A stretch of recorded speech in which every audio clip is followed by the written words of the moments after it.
Good morning, and I'll tell you some more points regarding Squint in this class. Last class, I told you about various axes like visual fixation axis, optical axis, and all. I told about the various angles like alpha, gamma, and kappa. I told you the kappa only can be measured, and I told you about the positive and negative kappas, which are responsible for your apparent spins. Today, I will tell you some more points about Squint. I'll tell you something here now.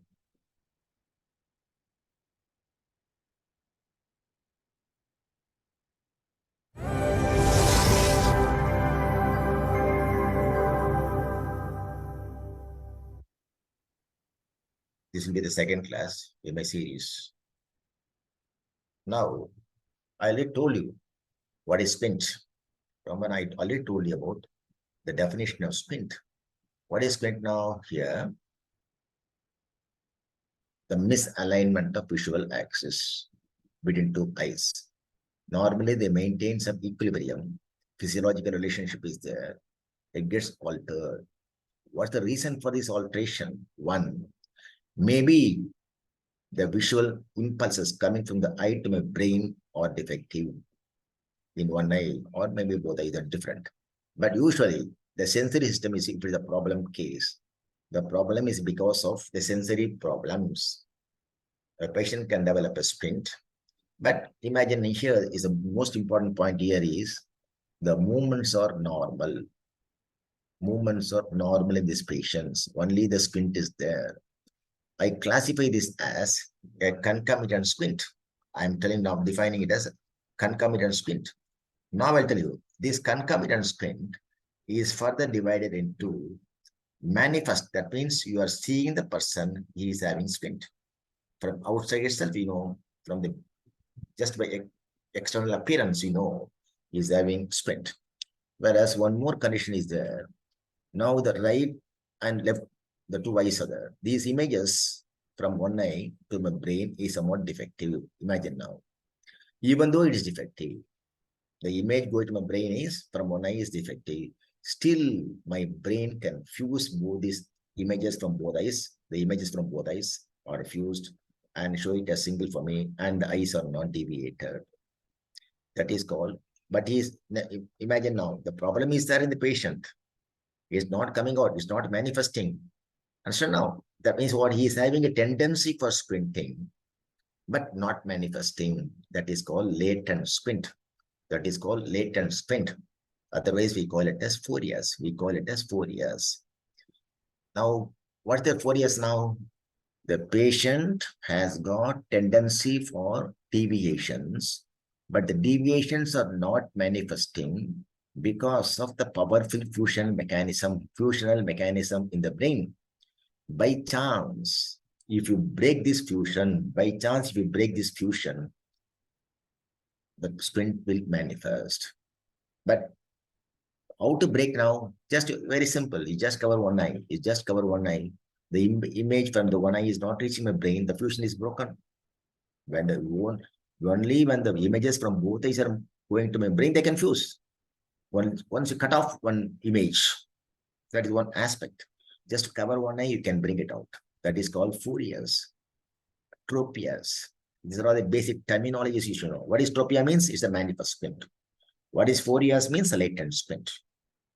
How do you define phobias?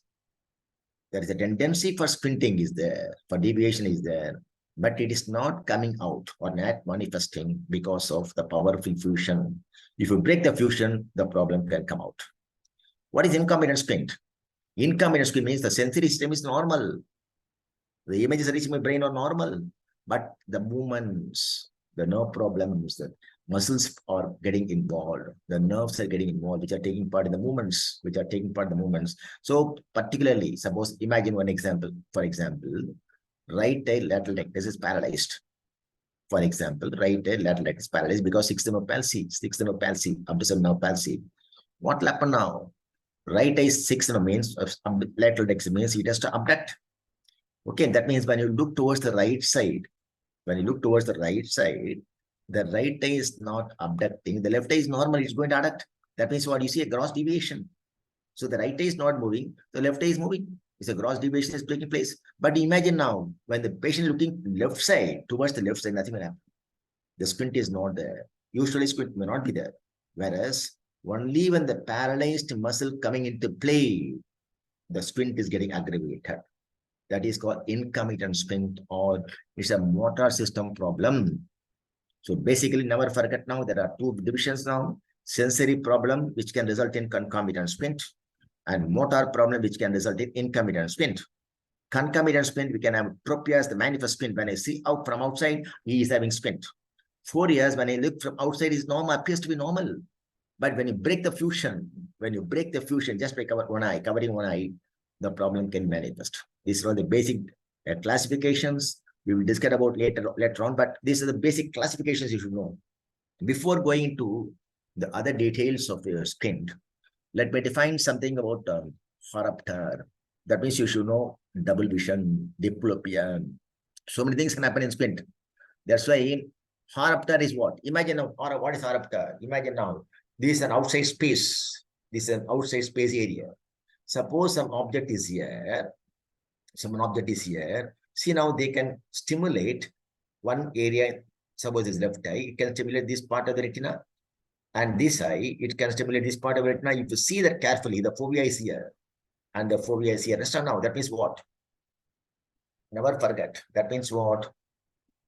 This object in this space, it's what's called imaginary space and outside world. Object is there. They can stimulate corresponding points in both eyes. What is corresponding point? For example, you are falling in the right eye fovea, or the same object is falling in the left eye fovea. That means center point. What now? The fovea and fovea are corresponding points. Similarly, one more thing I'll tell you. Suppose this is my nasal right eye, this is a nasal retina, and this is the temporal retina. That means the object is here, they will fall here and as well as here. That means what? One object is falling in the nasal retina of one eye, it will fall in the temporal retina of the other eye. That means what? Points of the nasal retina of one eye, points the temporal retina of other eye. They are all corresponding points. They can get corresponding points to be there only. Same thing only. One nasal retina point. This is got a corresponding point to the other eye, the temporal retina. This is the basic thing you're supposed to know. What is corresponding point? If an object is falling on corresponding point, patient will see a single. Double vision may not occur. The double vision, the diplopia, may not result. That means object is falling on corresponding points of both eyes. Okay. For a classical example for corresponding point is what? Right eye fovea, left eye fovea. These are the corresponding point, the classical examples. What is horopter? Horopter. What is that horopter now? It's an imaginary plane or a space in outside world. Imagine now is an horopter. Now, if I keep some objects here in the horopter area, they will stimulate corresponding points in both eyes, both retinas. So naturally, they will be seen as single for me. They will be seen as single for me. Never forget. Now, we have got one more space, but definitions. One more space here is the horopter, in front of horopter and behind the horopter. That is called one space is there. If objects are here, objects are kept in here, they will stimulate non-corresponding points. That means right eye nasal means it is one point. Whereas temporal is not a corresponding point. It's stimulating some other point. But the images are going to my brain. Never forget now. Both the images are going to my brain. Both the images from nasal and temporal retina are going to my brain. Brain can fuse. That means what? Still it can be seen as single. What do you mean by that? Even though the objects are falling on the non-corresponding points of both retinas, still patient can see them as single. That is called Panem area. That's called Panem's area. Panem's area. I told you Panem's area. What is Panem's area? Zone in front and behind the horopter, which objects stimulate non-corresponding points, but still objects are seen single. Okay, what I'll show you here. Panem is your word. This is what the horopter, and you see the panem. If object is here or here, this object can stimulate non-corresponding points. Please remember, this point can non-corresponding point. Still, your brain can take over. They can be shown as single for you. Then, if an object is there away from Panam, in front and behind the Panam and all, what will happen now? They will definitely stimulate non-corresponding points. They will stimulate non-corresponding points, but you can see them as double. So never forget. Well, for example, I tell you. For example, I will tell you, in a classroom, you've got 10 rows. There are 10 rows are there. Students are sitting on the 10 rows. Imagine I am concentrating on the fifth row students. That means for the fifth row student, I'm saying now, students sitting on the fifth row, imagine this is a horopter for me. Now, the sixth row and the fourth row, the students sitting here, I will see them as single. It's called Panam's area. By chance, the student away, 10th row, first row like this, they're away from Panam's area. So naturally, I will see them as double. If I concentrate on fifth row. Never forget, this horopter can keep on changing by my vision from third row to fourth row. Fourth row becomes for me horopter. If I go from a 10th row, my horopter is 10th row down. That means what? Horopter keeps on changing. Okay, that means you can keep on changing your horopter just by fixing some of the objects in the outside world. Okay, horopter is what now? It's an imaginary plane, it's outside world. Okay, if objects are kept there, they will stimulate corresponding points and they can be seen as single for us. What is Panam's area? In front and behind the horopter, some area is there. If objects are there, they can stimulate non-corresponding points, but still seen as single for me. What is objects away from Panam, in front or behind? Now they can stimulate non-corresponding points still. That means what they can see, definitely seen as double for me. This is what them as spaces you are supposed to know in this case of Squint.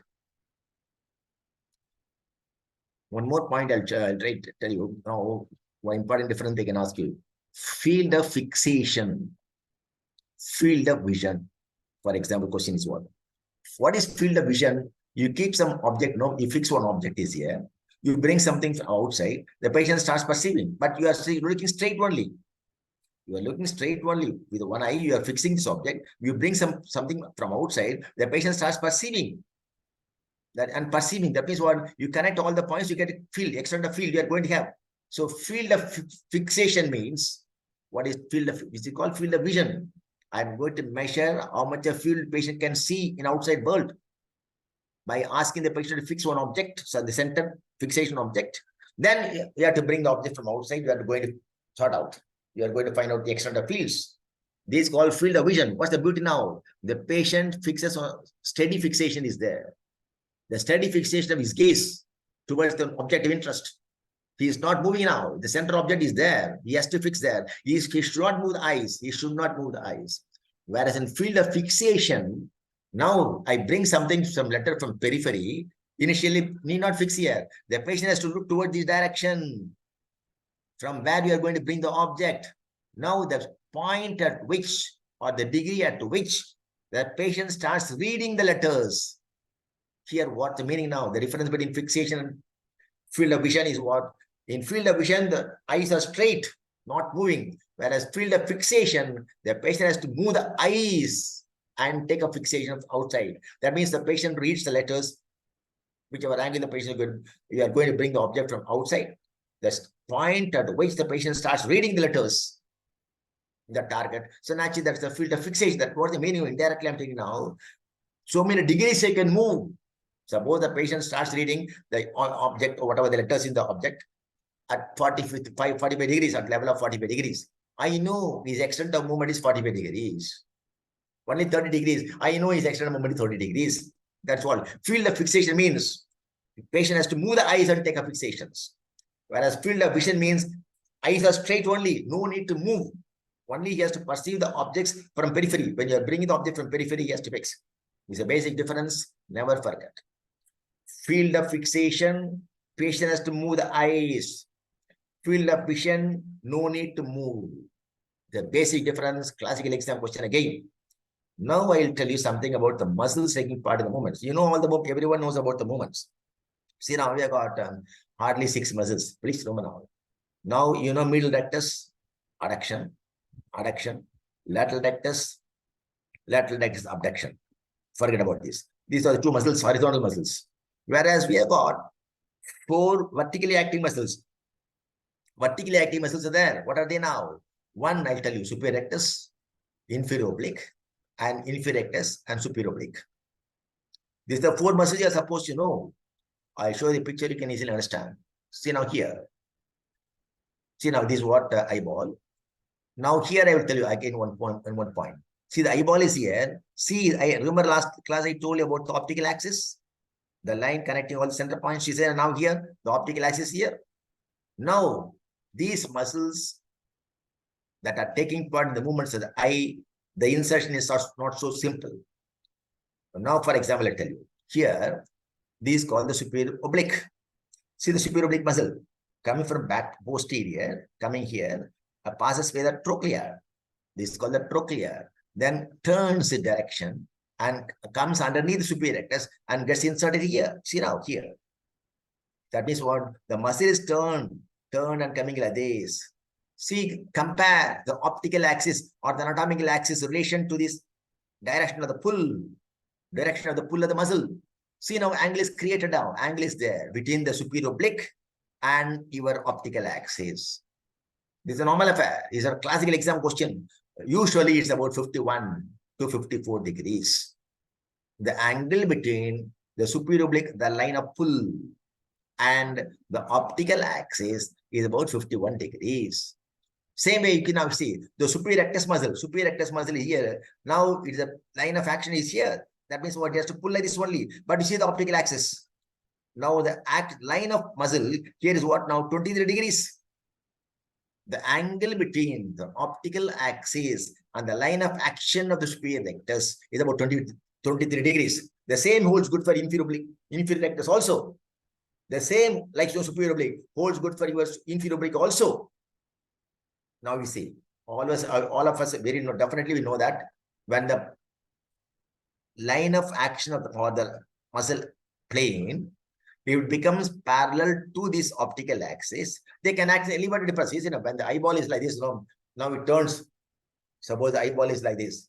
Now if it turns like this, become parallel, I can lift it easily. I can lift it up and down. Suppose imagine now the eyeball is turned like this, it becomes 90 degrees. When I'm going to rotate the eyeball, I'm going to rotate. Just know this, when the optical axis becomes parallel to your line of pull or become the muscle plane, direction of the muscle pull. When it becomes parallel, they are going to act as elevator and depressor. Understand now? Or at this point, we understood now this point. I'll tell you here. This is the superior oblique and the 50, I told you 51 degree. Action is this, angle is there. Now what happens now in this case now? See, the patient is moving the eye internally. Adduct. The middle patient is adducting the eye. Now this is the line of pull on the optical axis of the eye becomes parallel. In this location, superior oblique mainly acts as a depressor. Never forget this point. Similarly, inferior oblique also like that. No, the eyeball is adducting first. The inferior oblique become parallel and it acts as an elevator for us. Superior oblique is a depressor. Inferior oblique is an elevator. You know that. That means the eye has to move. Initially, it has moved, adduct. Then only the maximum action of the superior oblique is going to work. For example, I tell you, they will ask you, superior oblique is maximum acting as depressor where? Your answer is, sir, in adduction. That means if you want to test superior oblique, your answer is what? Sir, I would like to adduct the eye and ask him to look down. Inferior oblique, sir, I like to adduct the eye, look up. This is the way you are training the exams. So adduction and looking down. So depression on elevation of these muscles can be tested mainly in adduction. Why? Because the optical axis or the anatomical axis becomes parallel to your line of action of the muscle. It's a basic thing you are supposed to know. Imagine this now you have understood now. This you understood. By chance, imagine now insert. If the eye turns abduct. Imagine now if the eye abducts. That means what? The line of pull, the line of action of the muscle and your optical axis become 90 degrees. That means when I turn this side, actually what happens now? This optical axis becomes like this. The optical axis, I'll show you here. I will show you alone. That means what? When I turn this side, the optical axis becomes like this. That means what? The angle between superior oblique and here is 90 degrees. When it becomes 90 degrees, they can rotate the eye only. That means the maximum, the other action of superior oblique, the main action of superior oblique is in torsion. The 12 o'clock slightly moving medially. Superior rectus also in torsion. So that 12 o'clock rotates medially. Inferior oblique and inferior rectus extorters. The 12 o'clock slightly laterally. They can rotate. These what the actions of muscles. Never forget here now. That means superior oblique depression can be tested maximum in adduction. Superior oblique intorsion, the 12 o'clock moving internally. Intorsion to be tested. I have to abduct AB, abduct the eye, abduct, not adduct, abduct the eye and examine, ask him to look down. This is the way you have to tell in the exams. So superior oblique, normally we ask only superior oblique in exams. You are supposed to know about the superior obliques, classical. Because there's a single muscle, a single nerve, there are 3 different actions for that muscle, different things. That's why superior oblique you're supposed to know thoroughly. So superior oblique is acting what now? Superior oblique depression maximum in adduction. Superior oblique in torsion maximum can be tested in abduction and looking down. Abductor looking down, whereas adductor look down is superior oblique. Very simple to remember, no? Very simple to remember. Tip of the nose. Tip of the nose. Suppose I'm asking you to look down. Look at the tip of the nose. Both eyes are adducting and coming down. Just looking down means what? Tip of the nose. You have to see what? You have to see adduction coming down. It's superior oblique. It's a classical exam question again. Suppose I want you to look at your tip of the nose.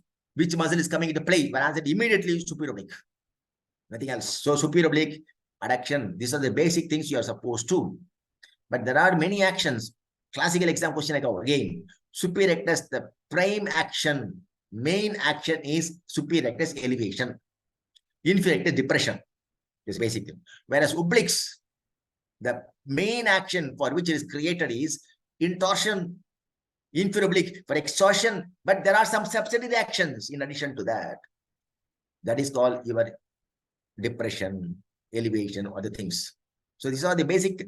You should know the actions, how to examine the person. Why should I move the eye, adduct and then look down?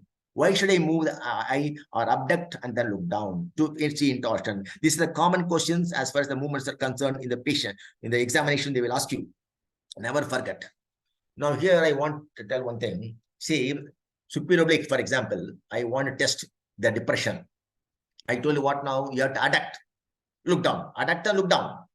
But by chance, in examination, they ask you, you got a patient with a third nerve palsy, middle rectus is paralyzed, I cannot adduct. You know that middle rectus paralyzed, I cannot adduct. So naturally, I can't do that superior oblique. The depression action of superior oblique cannot be demonstrated easily. Now, what to do now? If your 6th nerve is intact, your 6th nerve, lateral rectus is intact, I will ask him to abduct and look down. You can see intorsion. That's a classical question for example. They will ask you, doctor, how do you examine in the presence of third nerve palsy, superior oblique examination of superior oblique, whether they're intact or not? Your answer is, sir, adduction not possible. I will try to abduct and ask him to look down. I can see intorsion. I can see some vessels in the 12 o'clock. I can see it's moving medially.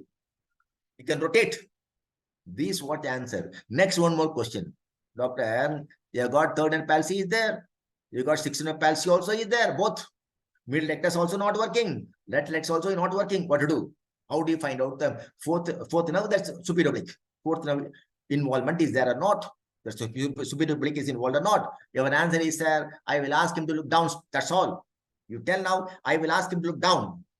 If it on looking down, attempted looking down, you can see some intorsion. That is called the classical questions for examinations. Okay, these are all the various problems that can be asked in the examinations regarding superior oblique. Now you can see now here. Now we see this, I told you. is a 51 degrees. I have to move the eye adduct. So now he has adducted. Now this, okay, this is what they become parallel. They can act as a depressor. Same way you can see now here. The superior rectus, I rotate, abduct. So now it becomes parallel because, I have to rotate 23 degrees. The line of pull and the optical eyes become parallel. They are going to act as an elevator. Same thing holds good for inferior rectus. Same thing holds good for superior, inferior oblique also. Okay. Never forget the simple thing. Obliques, maximum depression and elevation can be demonstrated only when you adduct. Intorsion, extorsion to be examined in abduction. If superior oblique means you have to abduct and look down. If inferior oblique means abduct and look up. For demonstrate the intorsion, extorsion effects. These are the various classical movements you are supposed to know.